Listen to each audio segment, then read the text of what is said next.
Hello friends, दोस्तों आज हम सीखेंगे कक्षा 10वीं गणित प्रश्नावली 1.1 का पहला सवाल। अपन कैसे हल करेंगे, आइए दोस्तों।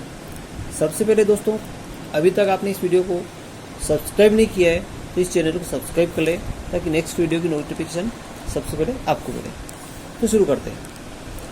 निम्नलिखित संख्याओं का HCF ज्ञात करने के लिए यूक्लिड विभाजन एल्गोरिथ्म का प्रयोग कीजिए, है ना। यूक्लिड विभाजन एल्गोरिथ्म का प्रयोग कीजिए, यानी एक प्रमेय है, इस प्रमेय का अपने प्रयोग करना है।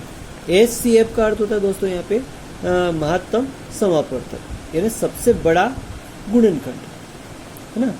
सबसे बड़ा समान अपवर्तक यानी सबसे बड़ा समान गुणज।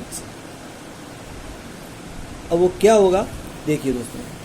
पहले दो संख्या अपने सामने है, 135 और 225, ये दो संख्या है। सबसे पहले इन संख्याओं को क्या करेंगे, बढ़ते। सबसे पहले बड़ी संख्या कौन सी है यहाँ पे, बड़ी संख्या है 225। तो 225 बड़ी है, इससे 135, यानी ये संख्या कौन सी होगी, A हो गई और संख्या B। ठीक है दोस्तों। तो यहाँ पे ये यूक्लिड विभाजन एल्गोरिथ्म का प्रमेय क्या है, प्रमेय है A बराबर B Q प्लस R, ये वाला एक प्रमेय, A बराबर B Q प्लस R। अब यहाँ पे A का मान तो आपके पास मालूम है कि 225, B का मान आपको मालूम है 135। अब Q और R क्या है, Q और R क्या है, ये आप इस प्रमेय से इसको हल करना पड़ेगा। जैसे अपन छोटी कक्षा में हल करते हैं कि भाज्य बराबर भाजक गुणित भागफल धन शेषफल, तो सवाल हल करते हैं ना, वही वाला सवाल है। जैसे छोटी कक्षा में हल कर रखते हैं अपन कि भाज्य बराबर भाजक इंटू भागफल धन शेषफल, ये वाला प्रमेय अपनों को हल करना है। भाज्य बराबर भाजक गुणित भागफल धन शेषफल। तो यहाँ पे अब अपनों को क्या करना है कि जो 135 है इसका 225 में भाग लगाना है। ठीक है, तो 135 का 225 में अपन भाग लगाएंगे।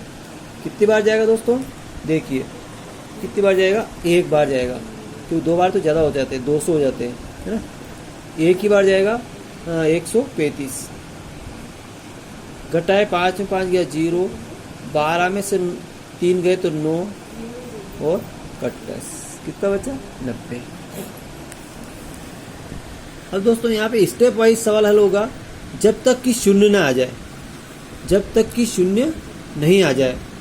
अब यहाँ पे A का मान क्या है अपने पास 225 बराबर B का मान क्या है 135, यानी भाज्य बराबर भाजक गुणित, इसको अपन देखो यहाँ नीचे जो संख्या बचती है इसको क्या बोलते हैं, याद होगा आपको, शेषफल, है ना। और ये क्या है, इसको क्या कहेंगे, भागफल। यहाँ जो आता है उसको क्या कहते हैं अपन, भागफल। और ये जो बीच वाली संख्या है इसको कहते हैं भाज्य। और ये जो संख्या है जिससे अपन भाग देते हैं उसको बोलते हैं भाजक। तो इसको भाजक बोलते हैं, इसको भाज्य बोलते हैं। यहाँ भागफल आता है और यहाँ पे शेषफल आता है। तो वही सूत्र अपना, भाज्य बराबर भाजक गुणित भागफल धन शेषफल।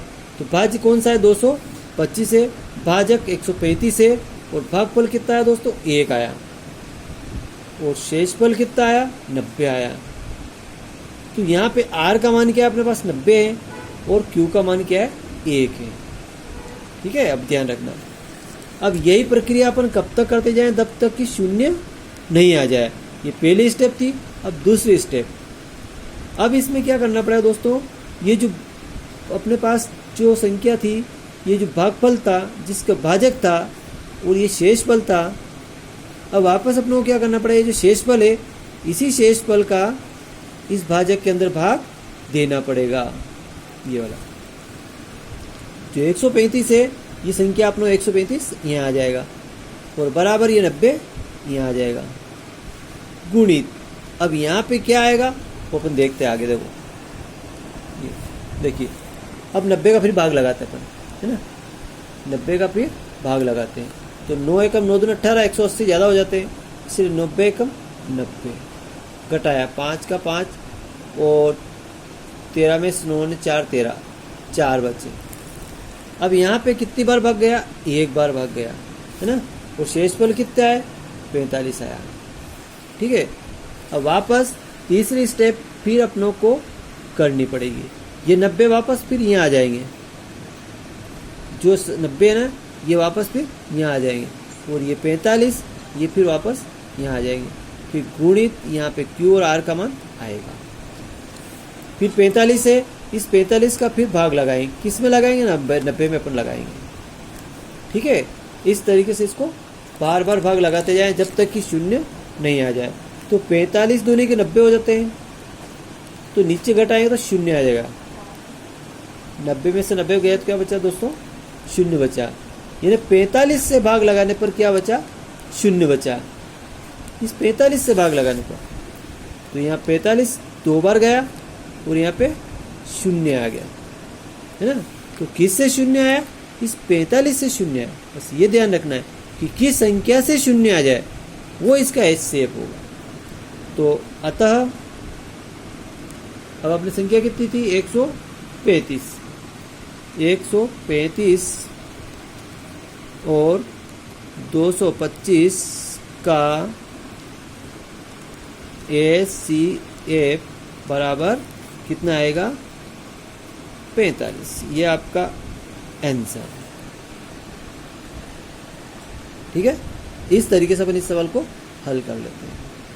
बिल्कुल ध्यान रखना है यहाँ और Q और R के चक्कर में अपनों को ज़्यादा उलझना नहीं है। बस ये सूत्र पर में एक बार लिख देना है कि A बराबर BQ प्लस R, बस।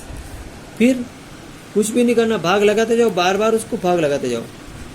एक बार इससे भाग लगाया, शेषफल आया, जो शेषफल आया उसका फिर वापस इस भाजक में भाग लगा दो, इसी शेषफल का इस भाजक में भाग लगा दो। तो जो आया फिर 45 फिर 90 में भाग लगा दो जब तक कि शून्य नहीं आ जाए। ठीक है, तो इस सवाल को बड़े आसानी से आप समझ गए होंगे। नेक्स्ट दूसरा सवाल देखिए दोस्तों, अगला इसी प्रश्न वाले का दूसरा सवाल है 196 और 38,220 का। तो बड़ी संख्या कौन सी दोस्तों इसमें, 38,220। ये बड़ी है 196 से, तो इसका मान यहाँ A हो गया और ये क्या हो गया B। तो प्रमेय क्या कहता है अपना कि A बराबर BQ प्लस R, ये अपना प्रमेय कहता है, ये अपना प्रमेय है ना। तो पहली स्टेप बनेगी अपनी, तो भाज्य कौन सा है इसमें, ये वाला 38,220 और भाजक कौन सा है 196 गुणित। अब भागफल क्या आएगा और शेषफल क्या आएगा वो अपने को निकालना पड़ेगा, यहाँ रब कार्य करना पड़ेगा। देखिए 196 का भाग लगाएंगे, किस में लगाएंगे, 38,220 में। ठीक है, तो भाग लगाने पर कितना आंसर आएगा वो अपन आगे अपन देखते हैं। देखो पहले अपन एक बार लगाएंगे, दो बार तो ज़्यादा हो जाएगा, तो 196, 12 में से 6 गए तो 6 बचे, यह 7, 17 में से 9 गए तो 8 बचे, और 3 में से 2 रहे, 2 में से 1 गया तो 1 बचा, 186। ऊपर से उतारे 2 उतारे। ठीक है दोस्तों, ऊपर से उतारे 2। अब देखो यहाँ पे 1 है 19, अगर यहाँ शून्य लगाते तो 1960 हो जाते हैं। 10 बार लेते तो 1900, अगर इसमें 10 का गुणा करते तो 1960 हो जाते, तो 1960 इससे ज़्यादा हो रहे। ऐसी बड़ी संख्या उस भाग लगाने का अंदाज बनाना पड़ता है। अगर यहाँ 10 का अगर भाग लगाते हैं तो 1960 हो जाते हैं, तो 1960 ज़्यादा हो जाते हैं, है ना। इसलिए ज़्यादा नहीं लेना, अपन 9 बार इसमें लगा सकते हैं।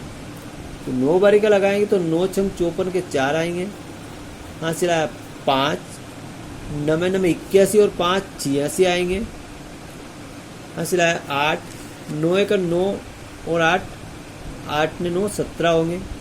घट आया 12 में से 4 गए तो 8 बचे। कितने बचे? 8। और यहाँ पे 1 कम हो गया ना 15, 15 में से 6 गए तो 9 बचे और 7 में 7 गए तो 28। अब 2 तो यहाँ उतर गया, ऊपर से उतारा 0 अपने उतारा, है ना। अब किससे लगाएंगे अपन? 5 से लगाएंगे। किससे लगाएंगे यहाँ पे? देखिए दोस्तों, यहाँ 9 है तो 5 से लगा के देखते हैं। 5 से लगा के अपन देखते हैं। देखिए 5 छंग 30 की सी पर हासिल आया 3, 5 नम 45 और 3 48 का 8, 4, 5 एकम 5 ने 4 9। तो यहाँ पे एक ही बार में 0 आ गया, एक ही बार में ये 0 आ गया।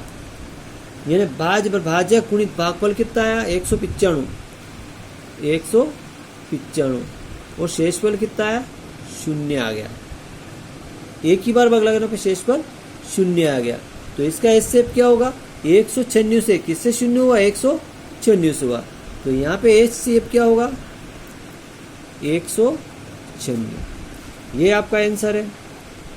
ठीक है, जिस संख्या से 0 आ जाए वही इसका एचसीएफ होगा, यानी महत्तम समापवर्तक।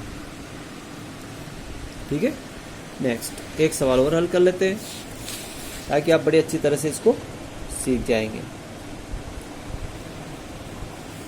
अगला सवाल ये वाला, ये आपके लिए होमवर्क के लिए दिया जाता है।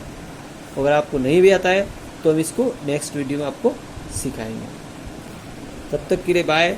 वीडियो देखते रहें और ये सवाल आप हल करें घर पे, होमवर्क के लिए है।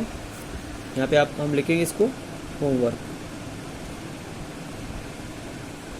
ठीक है, और इस सवाल को आप कमेंट करके मुझे बताएं कि हमने सवाल हल कर लिया है।